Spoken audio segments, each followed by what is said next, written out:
প্রত্যেকটা দেয়ালে দেয়ালে সে যে অন্যায় অবিচার করেছে সেটা আমরা লিখে রাখব, যাতে বাংলাদেশে এই পতিত স্বৈরাচার এবং তার সাঙ্গপাঙ্গ জীবনেও যাতে না ফিরে আসতে পারে।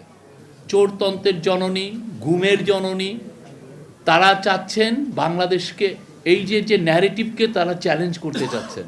বারবার আপনি ওদের মেসেজগুলো দেখেন, 3000 পুলিশ মারা গেছে, ওদের মাঝে ইউনূস হচ্ছে জঙ্গি লিডার, ইউনূসকে ঘিরে আছে কারা? জঙ্গি লিডার। এটা কেন করছে জানেন? এটা খুবই ওয়েল অর্কেস্ট্রেটেড ক্যাম্পেইন এবং এটা ইন্ডিয়ান মিডিয়াও এটার সাথে জড়িত। তারা মিলিয়নস অফ ডলার খরচ করছে এই হাসিনার অলিগার্কগুলো। সে একটা নতুন ন্যারেটিভ তৈরি করতে চাচ্ছে, ওয়ার্ল্ডে বুঝাইতে চাচ্ছে যেই তুমি যে এটাকে গণ অভ্যুত্থান বলতেছো সেটা আসলে গণ অভ্যুত্থান না।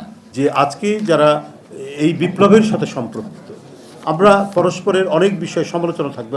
আমি এর আগেও বলেছি, অন্তর্বর্তীকালীন সরকারের নানা কাজ দিয়ে আমরা সমালোচনা করব, আমরা কথা বলবো, কিন্তু তারপরেও ডক্টর ইউনূসকে আমরা ব্যর্থ হতে দেব না।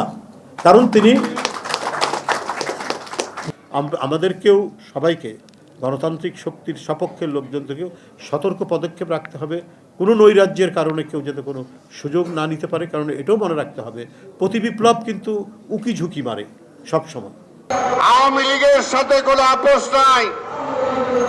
যারা এখনো মনে করেন যে গণতন্ত্র ফিরে দেওয়া হবে, আবার আওয়ামী লীগ সেই গণতান্ত্রিক সুযোগ সুবিধা নিয়ে আবার বাকশাল কায়েম করার জন্য চেষ্টা করবে, তারা বোকার স্বর্গে বাস করছেন। এই সরকারকে অনতিবিলম্বে সকল ষড়যন্ত্র শেষ হয়ে যাবে যখন আপনি জনগণের কাছে যাবেন। জনগণের সকল সমস্যার থেকে উত্তরণের পথ দেখাবে। কাজে জনগণের উপরে ভর করেন। ওই প্রশাসনে আওয়ামী লীগের প্রেতাত্মারা যারা এখনো বসবাস করছে তাদের কাঁধে ভর করেন না, ভর করেন জনগণের কাঁধে। জনগণ কি চায় সেটা দেখেন। জনগণ